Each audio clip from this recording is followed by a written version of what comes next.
The following program, Norml Show Live, is intended for responsible adults only. We advocate for the repeal of marijuana prohibition for adults. We discuss the science, culture, and controversy about America's marijuana laws.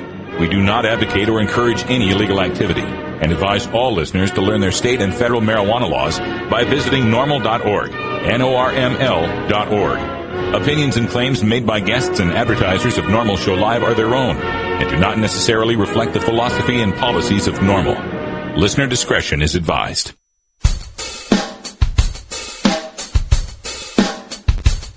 You take a seed, you plant it, you grow it, you dry it, you roll it, you smoke it. You take a seed, you plant it, you grow it, you dry it, you roll it, you smoke it, and it goes down smooth. Hey! Spanning the continent to bring you the truth about cannabis and marijuana law reform. I smoke pot and I like it a lot. From the promise of legalization. And I think we need to think and decriminalize our marijuana laws. To the agony of prohibition.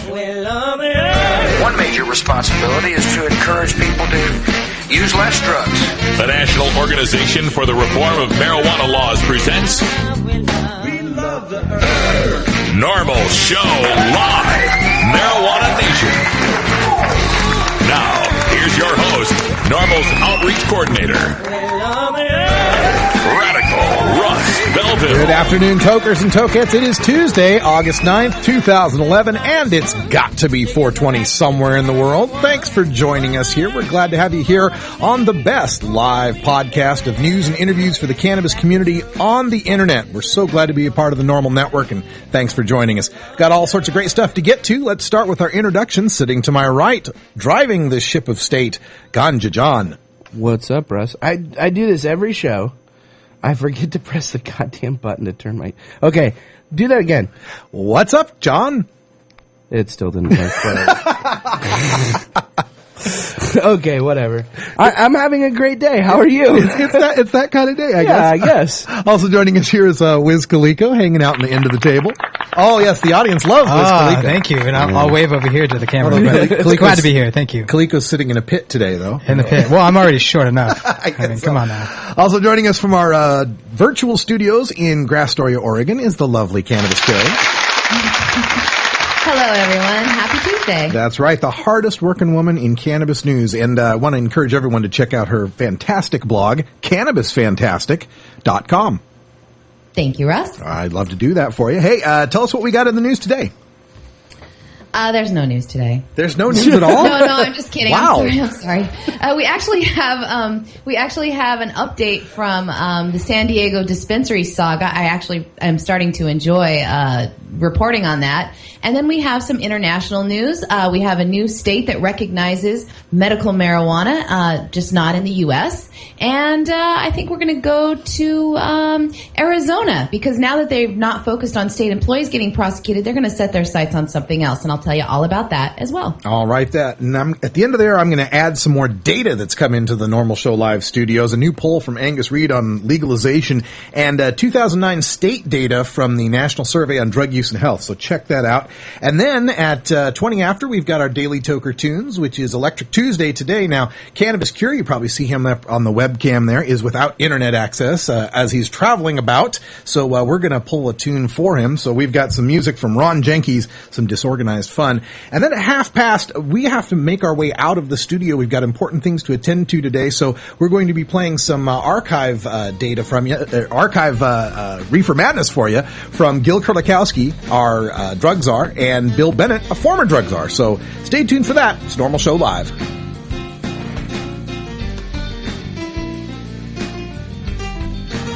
This is Norml Show Live, the voice of the Marijuana Nation.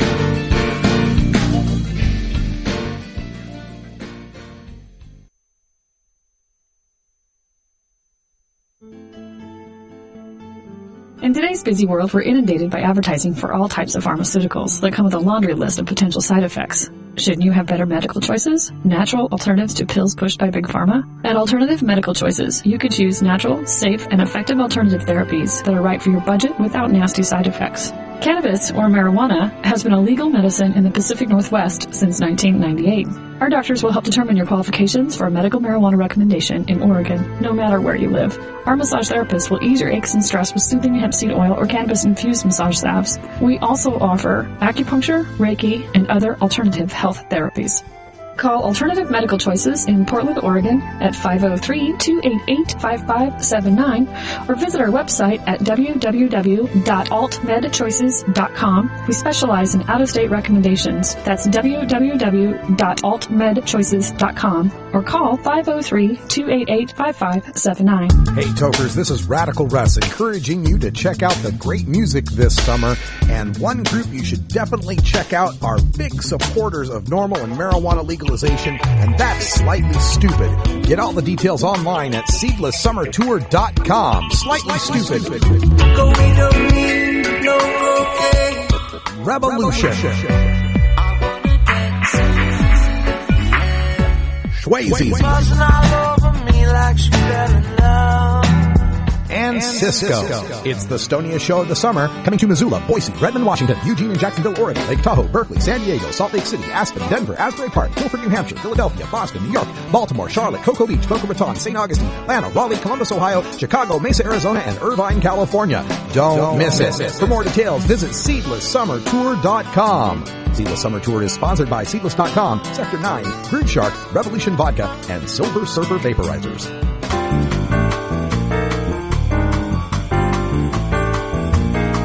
Medical marijuana, industrial hemp, consumer cannabis.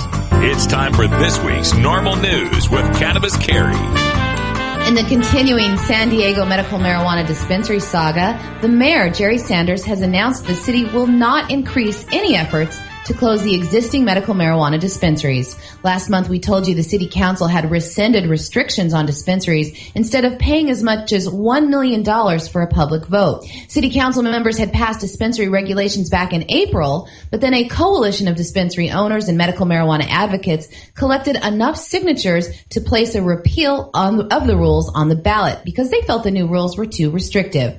At the time, there were about 165 medical marijuana collectives, all of which were technically operating illegally under the current zoning laws of the city. Now the dispensaries are back to square one, which means they are all operating illegally according to zoning laws. But mayoral spokeswoman Rachel Lang said that it will remain up to code compliance officers to investigate any complaints against the collectives and work out the problems with them. She said that that will be the approach, the issue on a complaint basis, one at a time, and suspects that will be the case of San Diego dealing with the existing dispensaries for the time being. Mayor Sanders said that he will not engage in the contentious and potentially expensive process of regulating the dispensaries for now. City planners were not part of the process of drafting the regulations back in April, and those regulations were set to take effect without the mayor's signature before they were rescinded. But fiscal issues played a large role in helping the dispensaries remain open, since the idea of holding a special election weighed in heavily on the city with a $40 million deficit in a $1.1 billion operating budget for the next fiscal year.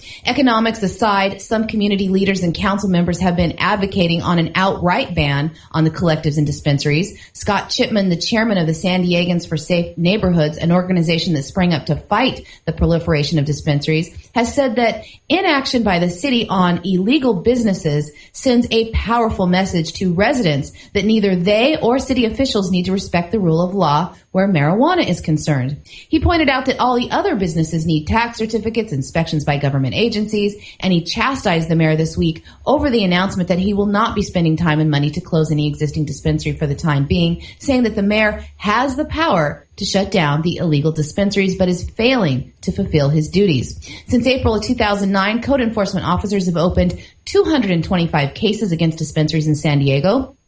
They've made 79 referrals to City Attorney Jan Goldsmith. Code compliance has closed 56 cases, 11 of which were referred to Goldsmith, and 26 collectives have closed down as a result of city attorney enforcement. 5 are currently tied up in litigation brought within the last year, and an additional 38 are in various stages of investigation, negotiation, or pre-filing status, according to a city spokesperson.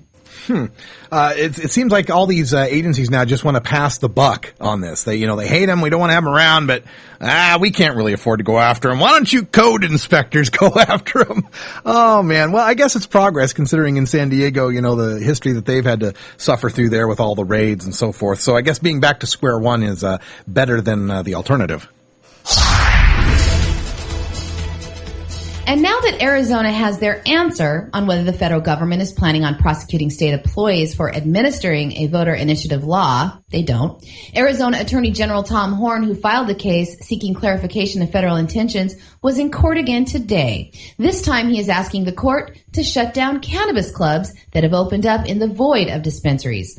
Cannabis clubs are different than dispensaries because most operate under the part of the law that says patients can share their medical cannabis with each other in a private setting. Social clubs encourage medical marijuana patients to come and enjoy their marijuana in a social atmosphere, a rather gray area since many do supply cannabis in exchange for a membership fee or a cover charge. Attorney General Horn said the courts told the courts that the clubs need to shut down because he says they are blatantly illegal under the Arizona medical marijuana laws. He filed the motion in Maricopa County Superior Court and named 4 clubs and 1 individual as breaking the law. He wants the judge to rule that the clubs are illegal and is seeking an injunction to stop them from, quote, selling, producing, transporting, transferring, or possessing of marijuana.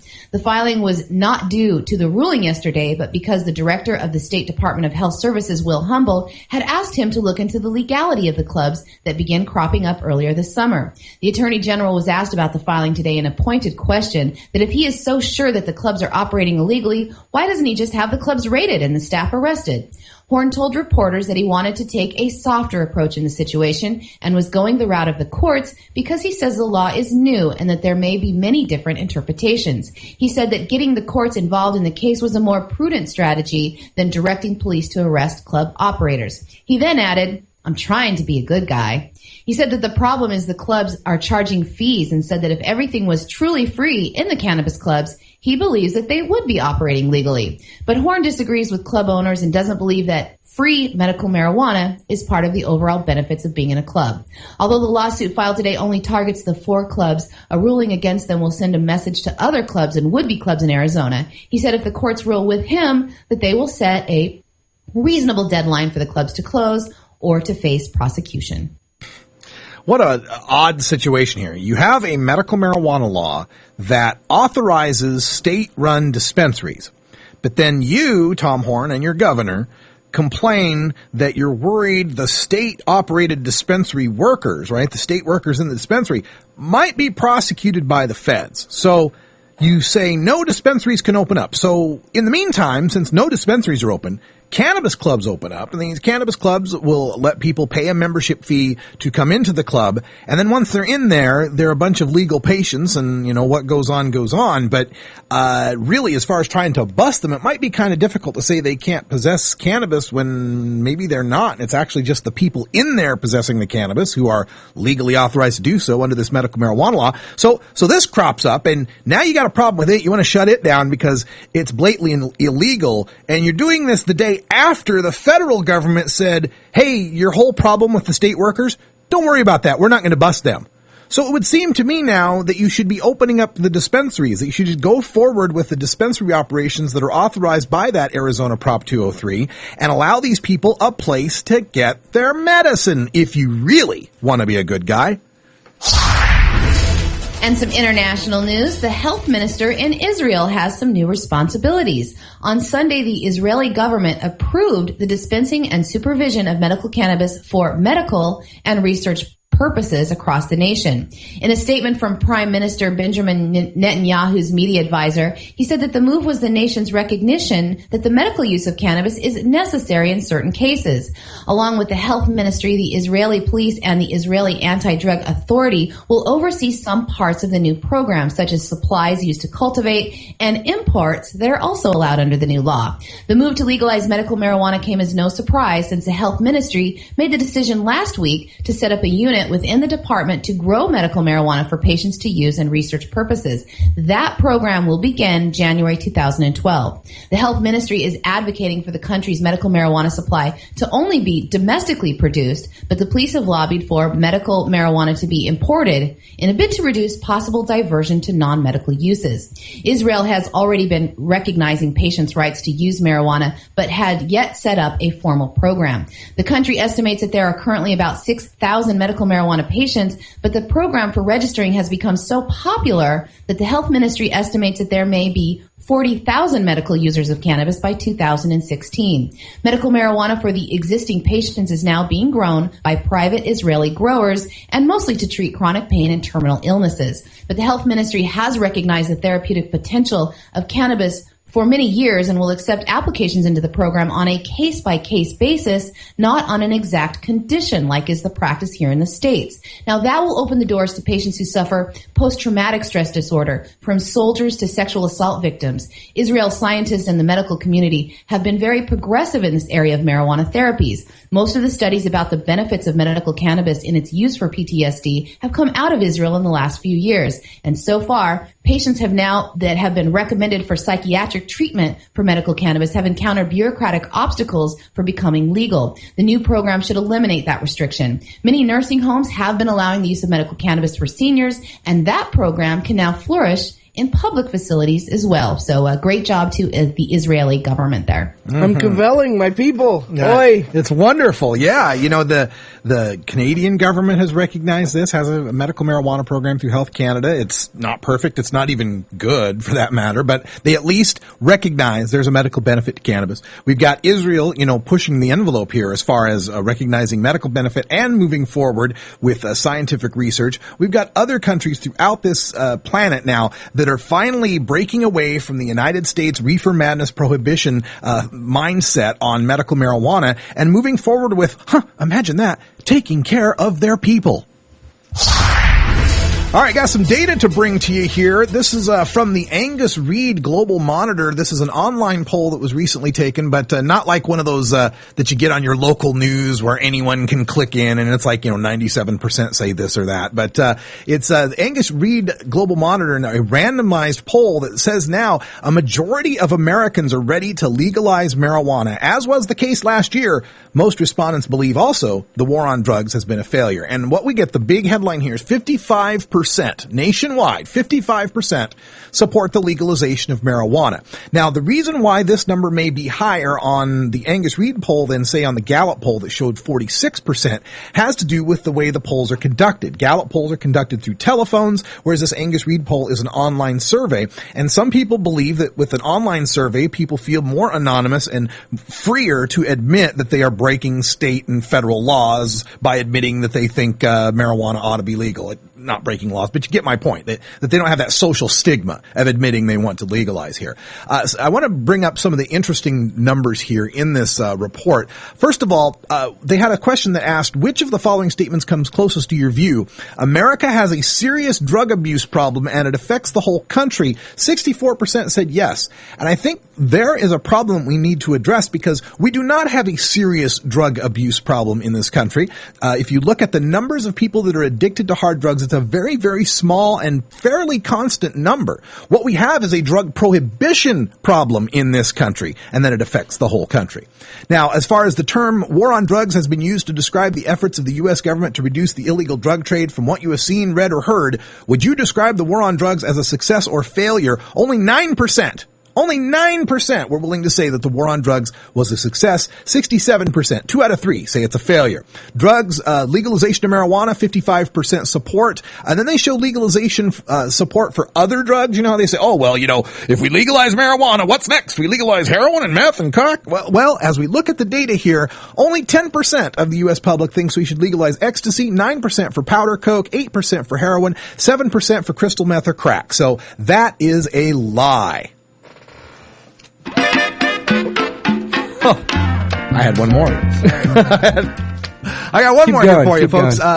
More medical marijuana means fewer teens are smoking pot. Is that true? Well, take a look at this data. The new 2008-2009 National Survey on Drug Use and Health state-level data has come out, and it makes a comparison on page 264 to the data from 6 years ago, the 2002-2003 numbers. And I'll throw that chart up on the screen for you there. As soon as it loads up, it's fairly big. As you look at this chart on the screen, every one of the states you see that's some shade of blue, teen smoking of pot has gone up. If it's some shade of blue, don't adjust your monitors. That's right. There's only 3 states where teen marijuana smoking has gone up: California, Colorado, and Wyoming. Now, I know some people would say, see, they got dispensaries in California and Colorado, and the teen smoking went up. Well, that doesn't really explain why Wyoming, one of the most anti-pot states, has the highest rate of increase, 5% increase, where Colorado was just 3.7 and California a mere 0.25% increase.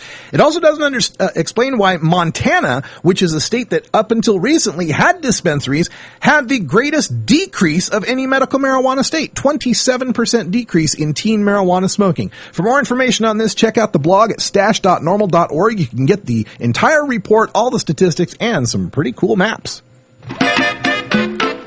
Sorry, Russ, it went off early. It was automatic. I'm experiencing Vujade. Yeah. We're going to take a break, and when we come back, we got some Electric Tuesday music for you, so stick around. It's 20 after the hour, and we have to take a short break, if you know what I mean. Please support these sponsors who support Norml Show Live. Oh, have you ever met that funny reefer man? A reefer man. Have you ever met that funny reefer man? A reefer man. If he said he swam to China, he would sell you South Carolina. Then you know you're talking to that reefer man.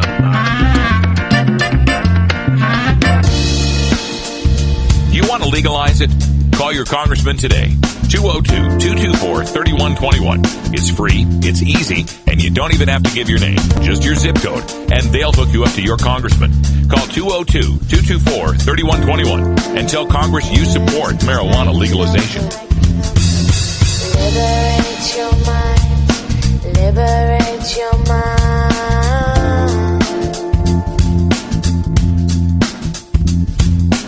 Liberate your mind. Liberate your mind. That's what you got to do.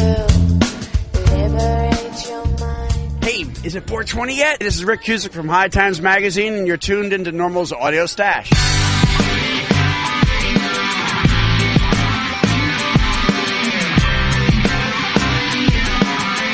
Been busted? Need a lawyer? Call the Norml Legal Committee for an attorney near you. Find one at norml.org. Remember, attorneys are cheaper than a lifelong criminal drug record. It's that freedom.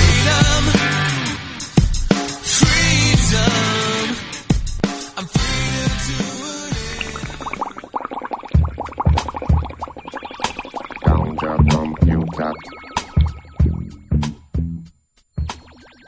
It's time for your daily Toker Tunes, the best in 420 friendly music from all genres that uplifts, entertains, and informs the public. Today we bring you tunes for Electric Tuesday, our segment featuring the best of modern electric music in the genres of dance, new age, house, and experimental.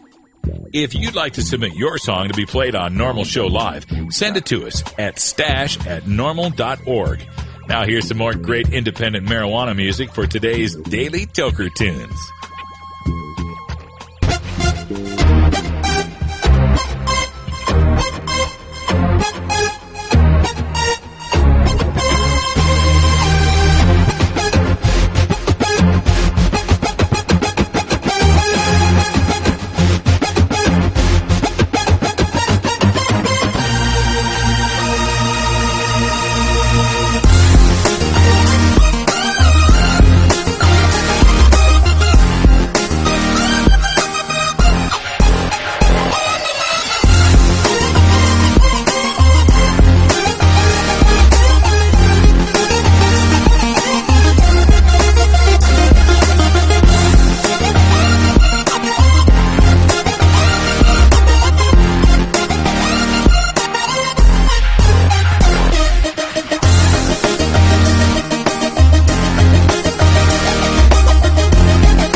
Want a copy of that song for your iPod? Check out the Daily Toker Tunes at the Stash blog by surfing to stash.norml.org and choosing Media, and then Toker Tunes from the main menu.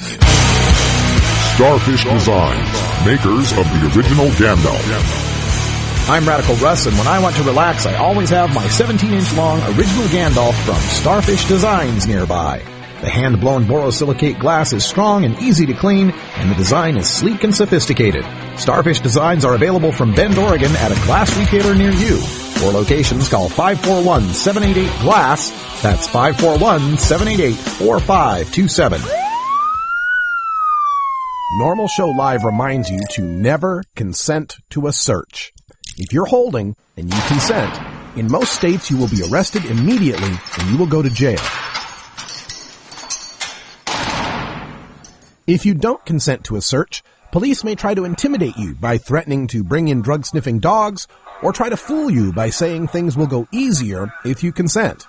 Yeah, easier for them, sure. Stand your ground, refuse the search, and ask the officer if you're free to go.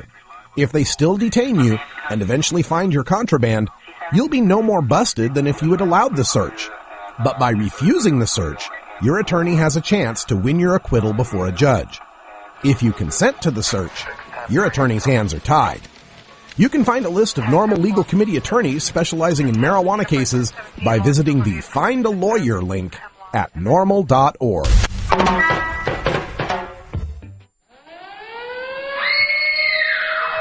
Is an addictive drug which produces in its users insanity, criminality, and death. Marijuana is the most violence-causing drug in the history of mankind. If the hideous monster Frankenstein came face to face with the monster of marijuana, he would drop dead from fright.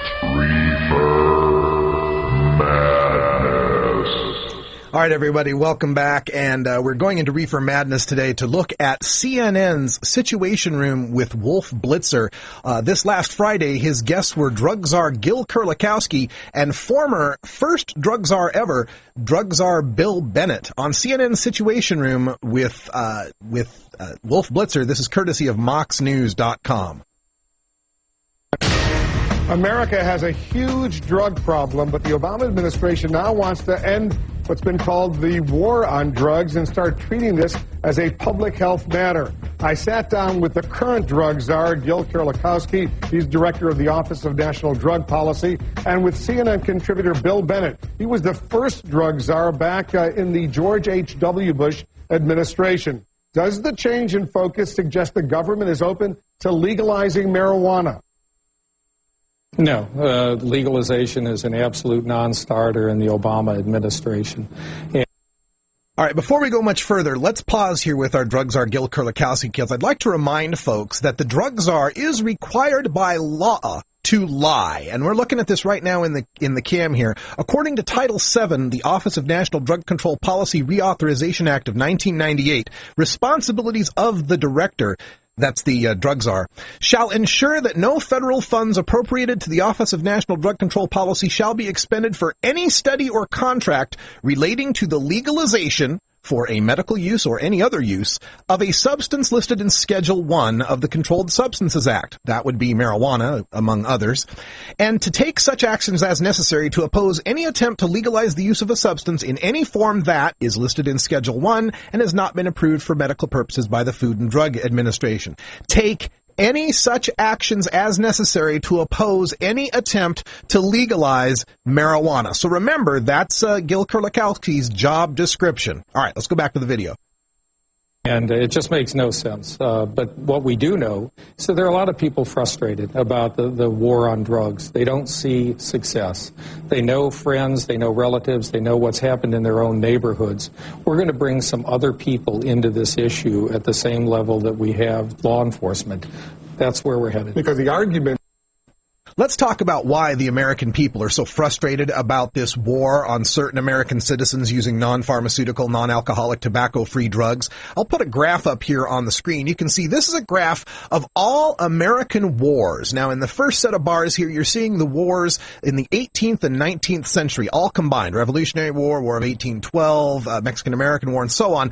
All the wars in our first two centuries were 17 years and 2 months worth of total time. We moved to the 20th and 21st century 33 wars, including Vietnam, Afghanistan, Iraq, and World War I, World War II. The total of all those wars lasted 33 years and 1 month. The war on drugs has been going on now for 40 years, longer than all American wars in the 20th and 21st century combined, with no results. In favor of legalizing marijuana is sort of this. We legalized alcohol, we regulate it, people deal with it. Why not do the same thing with marijuana, and as a result open up efforts to deal with much more serious drug-related issues like heroin, for example? You know, as a police chief for a long time, I never saw officers in Seattle running around spending an inordinate amount of time chasing people for a small amount of marijuana. This is one thing drug warriors say that just blows my mind. Marijuana is this terribly dangerous drug. We just absolutely can't legalize it, but we really don't spend a lot of time going after people who are breaking that law. It's either illegal and dangerous or it's not illegal and dangerous, right? Pick and choose. And when he says that the cops in Seattle weren't running around doing that, well, part of that is because the voters of Seattle approved an initiative that made the enforcement of marijuana laws the lowest police priority. I'll tell you what, Seattle ain't Columbia, Missouri, that's for sure, where a man just had his dog shot and killed in front of his 7-year-old. We showed that video all week.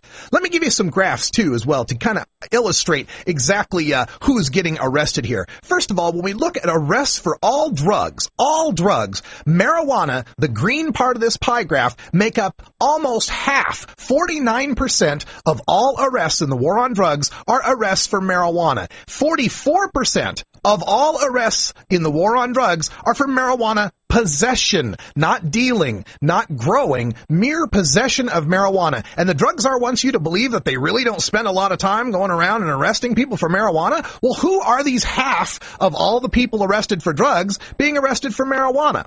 Another chart is the chart of how many total arrests we've had for marijuana. This is from 1990 all the way to 2008. Unless you think this is a Republican or a Democrat issue, Clinton and George W. Bush, both 8-year presidents, locked up about the same number or arrested about the same number of marijuana consumers, with a total of 847,000 arrests for marijuana last year from the Obama administration.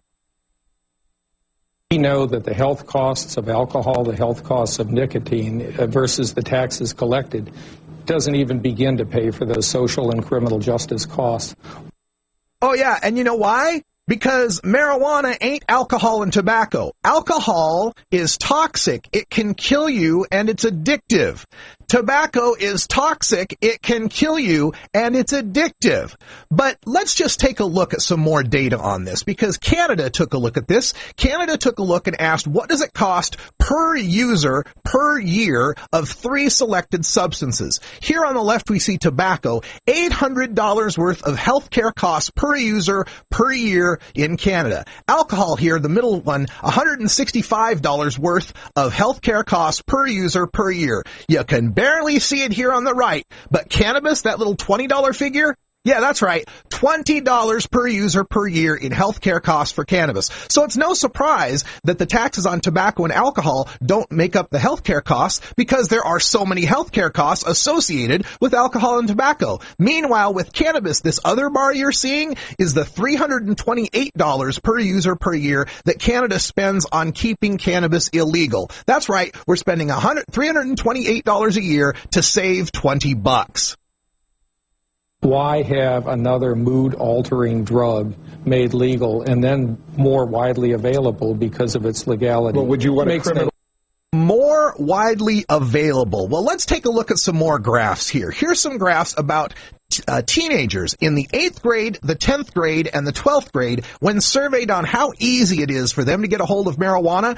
37% of 8th graders, 69% of 10th graders, and a full 83.9% of 12th graders say it is easy or fairly easy to get marijuana. And when we take a look at the use rates from different countries, in the United States, 41.8% of all adult Americans have tried marijuana. In the Netherlands, where marijuana is somewhat tolerated, it's only 19%. Here's another look at how available marijuana is. They talk about, whether or not we're going to allow another drug. Well, folks, guess what? Marijuana's already here.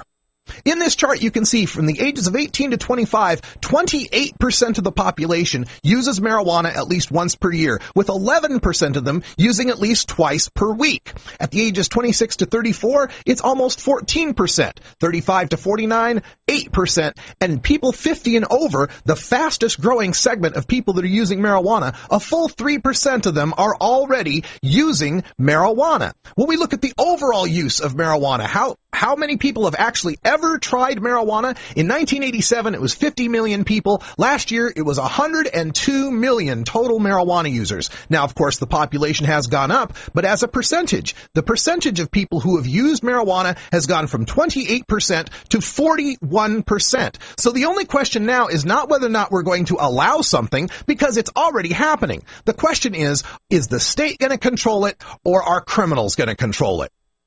Legalize alcoholic use? No, I'm not going back down that path, but I don't think that we need another thing that causes so much hurt to families and people. Is this a waste of resources, though, to spend so much law enforcement, judicial effort, criminalizing people that want to go out and smoke pot? No, we had 40,000 people die last year because of drug use. We can make that 80,000 or 120 or 360,000 by making it legal. You make it legal.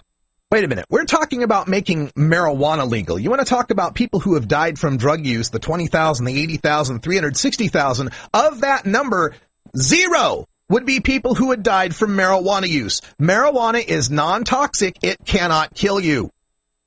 You make it more accessible. You get permission for it. Alcohol is legal. We have plenty of alcoholics. We have plenty of people whose lives are wrecked, plenty of families whose lives are wrecked because of alcohol. Because there's one argument. You know, I'll testify to that. My father was an alcoholic, and my family was severely harmed by alcohol. So, Bill Bennett, why weren't you calling for prohibition of alcohol when you were drug czar back in the 80s? Why isn't the harm that's demonstrated by alcohol, proven, everyone knows how much harm it can cause, why isn't that an argument for prohibiting that? That alcohol is potentially a lot more dangerous than marijuana. It may be. I think if you really examine the arguments, you might want to think about more restrictions on alcohol than opening up marijuana. When you see the effect of marijuana on the brain, particularly the young brain. You don't want to go back to prohibition. I don't want to go back to prohibition, but I certainly think the rules on drinking, if they were enforced, for example, on college campuses, where we know what this leads to from time to time, leads to a lot of things every weekend, but some weekends it leads to some of the horrible violence we've seen. Well, that is true. We do know on college campuses that binge drinking, alcohol leads to student deaths, to date rapes, to drunk driving, to assaults, to vandalism, and so on. But when you look at college campuses, I just recently did a story on Notre Dame's policies, but this Notre Dame's not unique by any stretch of the imagination. Look at the policies for underaged alcohol abuse. Remember, below age 21, alcohol's an illegal drug for you, and the punishments for cannabis. Almost always on any college campus, if you're caught with marijuana, you're kicked out of the dorm, you lose your scholarships. These terrible punishments are exacted upon you, not to mention the Souder amendments that take away your student loans at the federal level. But when you look at underage punishment for alcohol, in the case of Notre Dame, it would take multiple repeated offenses of being intoxicated and causing problems before they might consider suspending the student. But if they catch them with cannabis, they will suspend the student. So yeah, there's one thing that Bill Bennett's pointing out there. So Bill, why don't we make cannabis legal so these college students who are so tempted to drink and do all of that stuff, why don't we give them the chance to use marijuana instead? Let me just say a word about the war on drugs, properly understood, not to get into a war with Gil Kurlikowski about the phrase. But if you energize people, motivate people, if you talk about this issue, as Gil Kurlikowski has and will, I don't think the president has enough at all, and I think he should, you can have success. Remember, in 1979, there were about 24 million drug users in this country. This country decided to do something about it. There was a drug czar appointed. The country mobilized. The number in 1992 was 11 million. That's not victory, but from 24 million to 11 million is a big decline. It's now back up to 20 million. So this is something that Bill Bennett was always really good at, and that's throwing numbers at you to try to confuse you and make you think that his point has any sort of sense to it. 24 million drug users in 1979, 11 million by 1992. It'd be just as relevant to say there were 24 million people wearing bell-bottoms in 1979 and only 11 million by 1992. The correlation here is ridiculous because what he's doing is only picking the very peak of drug use in 79 and comparing it to the very lowest drug use measured in 1992. If we take a look at the war on drugs strategy, however, that's been enacted since 1970, the days of Richard Nixon, we had more drug users going on in 1970, and it increased to 24 million by 1979. So how come the drug war wasn't successful then, when it went up from 1970 to 79? Now, he's going to say the drug war was successful from 79 to 92, probably owing to the fact that he worked for Reagan and also Bush the Smarter. So he's going to point out those 12 years as being effective, but let's also point out that in those years, they were also introducing the crack cocaine dilemma in this country, and that's when our show usually ends. That's okay, we'll turn off the alarm. Go to sleep, you. Thank you. Too many gadgets.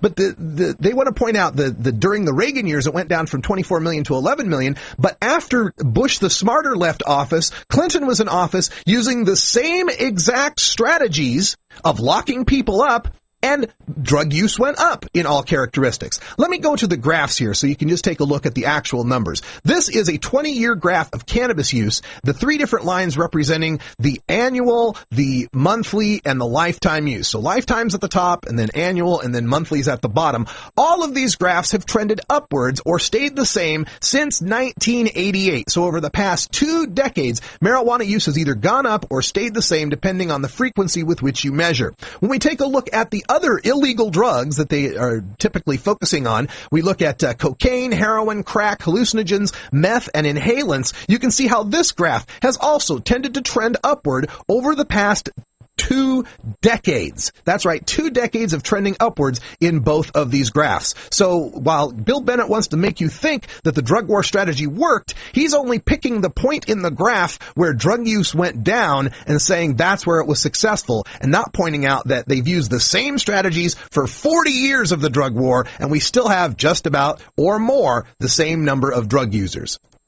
And I think if you press right on this thing, don't fall for the siren song of legalization. And I applaud the drug czar on that. And going out to California and fighting this issue, you can get those numbers back down. And that's what you want. You want the numbers down, not up. Let me pick up with... Okay, let's say that we do want to see the numbers of drug users going down. Certainly for hard drugs, I'd appreciate that. For cannabis, I don't care whether it stays the same, goes down, or goes up, since cannabis is non-toxic to its users and pretty much harmless to society. But let's actually take a look at government policies that have caused drug use to go down. This is the graph of alcohol, cigarette use in America. Red lines for alcohol use, purple lines for cigarette use. All of these lines have gone downwards. The tobacco lines have gone downwards because of a public service campaign against tobacco, the lawsuits against the tobacco companies that help to fund things like truth.org, getting out the actual scientific facts about tobacco. The red lines for alcohol use have gone down, partially because of the Mothers Against Drunk Driving campaigns and the public campaigns for increased safety, but also just because people are realizing that drinking has harmful side effects if you engage in it too much.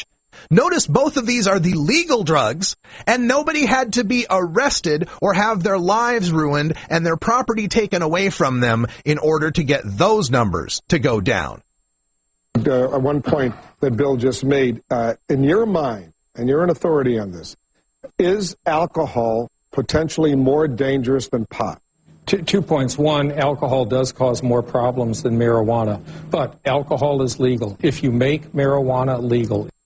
Minute. Okay, so he's trying to tell us that alcohol is more harmful because it's legal, or it's harmful but it's legal so we don't have to pay attention to it? Again, if alcohol is harmful like you're saying it is, then why not ban it? Because apparently that's our policy. We ban things that are harmful. You're claiming marijuana is so harmful. If alcohol is harmful, then why aren't you banning it? No, the reason alcohol is more dangerous has nothing to do whether it's legal or illegal. If you drink a quart of whiskey, you will die whether that whiskey is legal or illegal. Alcohol is more dangerous dangerous, because it is toxic, and it is because it is highly impairing, and because it is addictive. It will therefore become much more widely available, and therefore the damages and detriment to society and to individuals would continue to increase. But let me mention also, President Obama is actively engaged in this. When I met with him and he gave me some directions to get the voice of the American people into this strategy, that's what's in there. When I briefed him a week ago about the strategy, he could not be more supportive.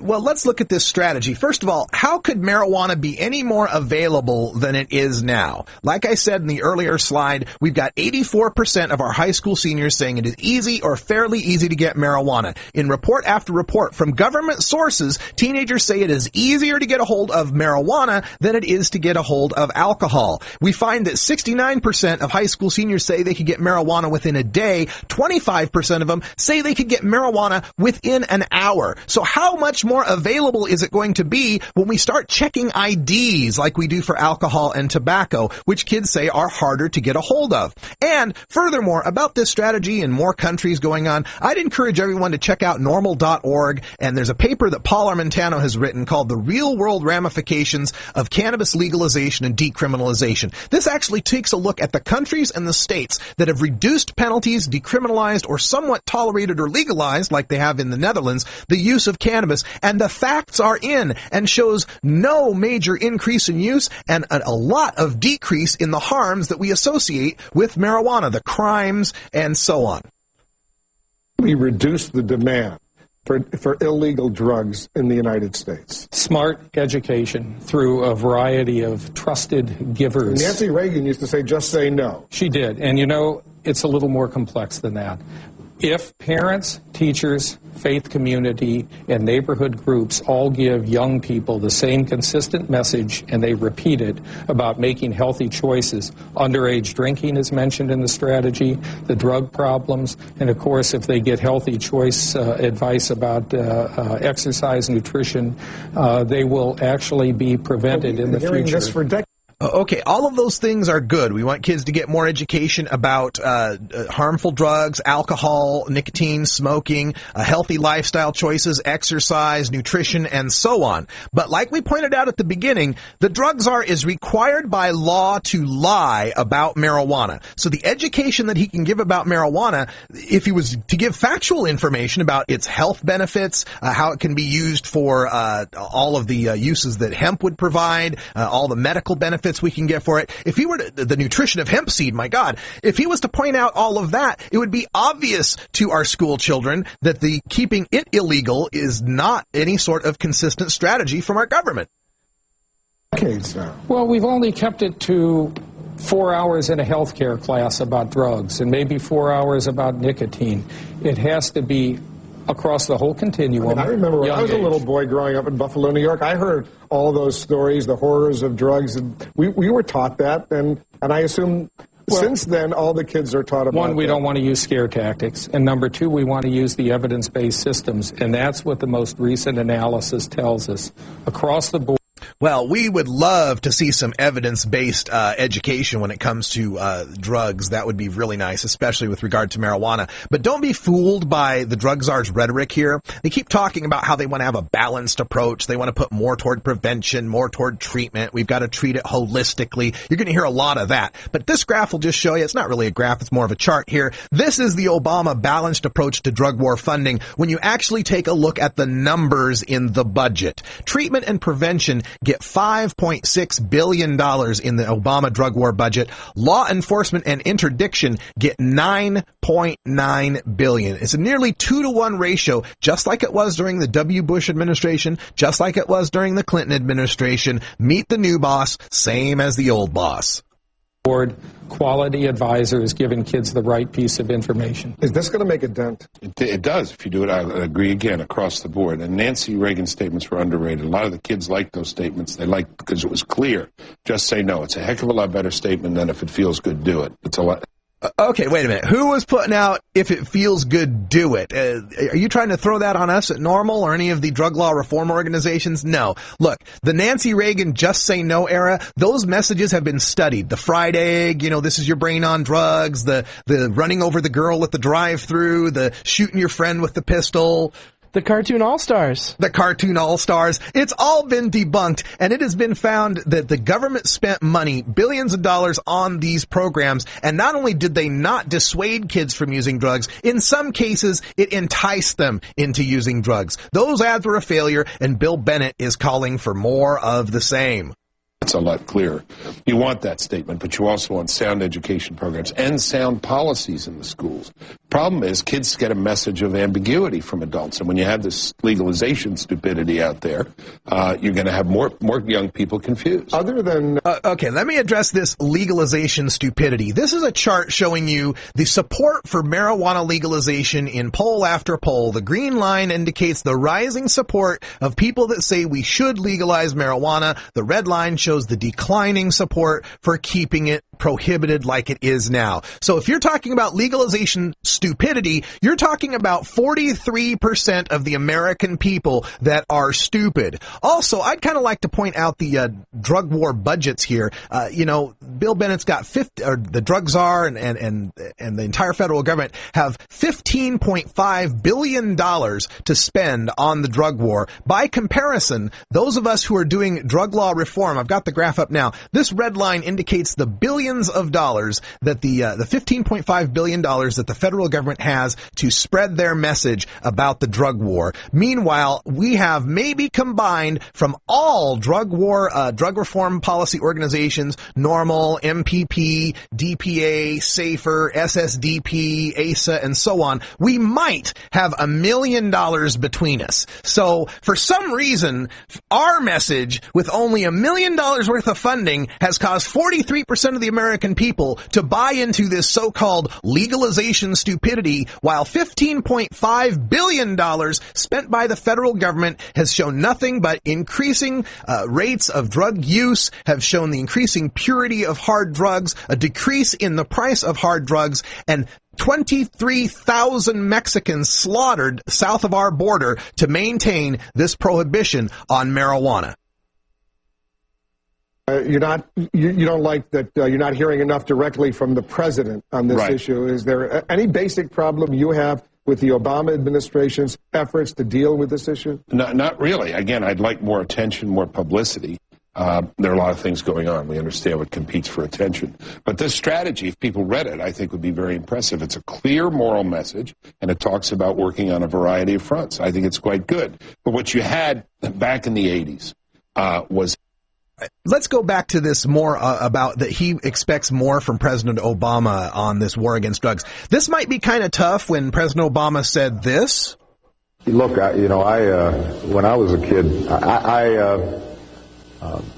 I inhaled frequently. That was the point. That was the point. So we're not talking about a guy that, just puffed once, experimented with it. This is a guy who had some real experience with using marijuana. He's also quoted as saying that he wanted us to rethink and decriminalize our marijuana laws. So maybe President Obama's not the best guy to put on the bully pulpit for Just Say No. Was an entire society mobilized, and this is what leadership does.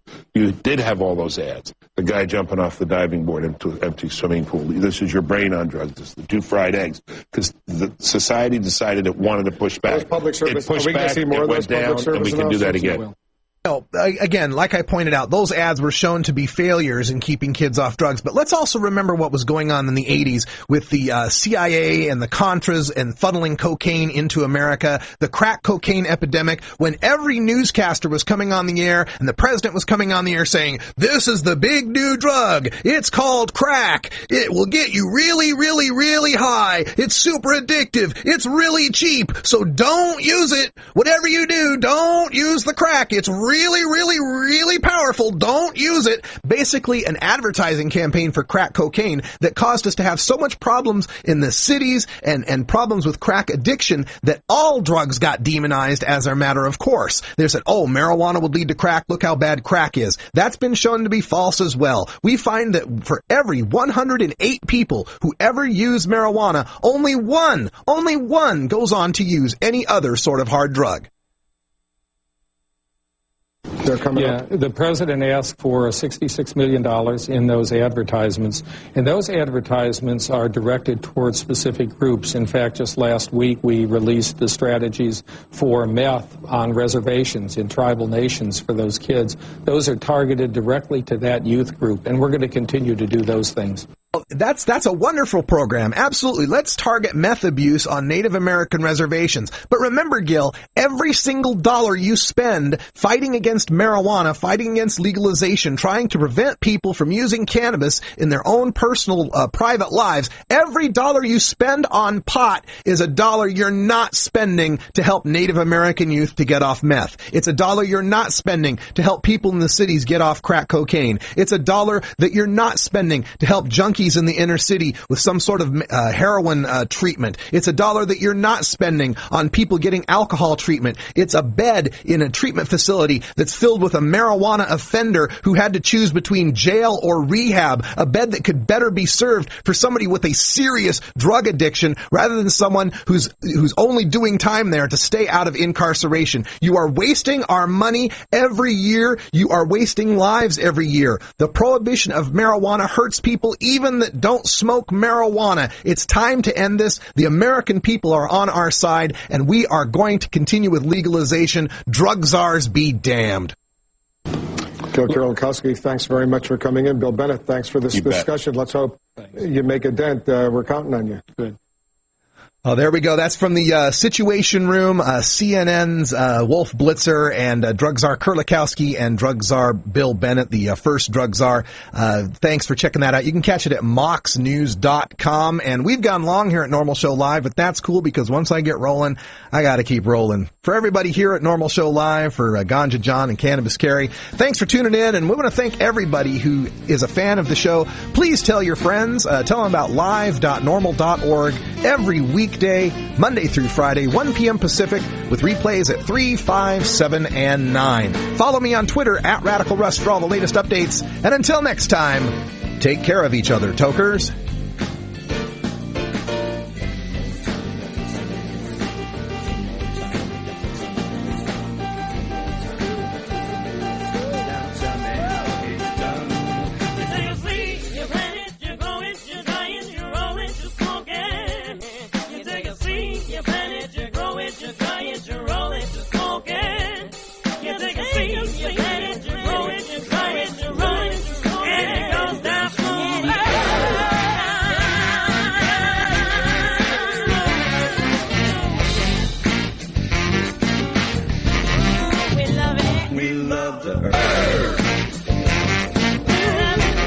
This is Norml Show Live, the voice of the marijuana nation. Check it out one more time.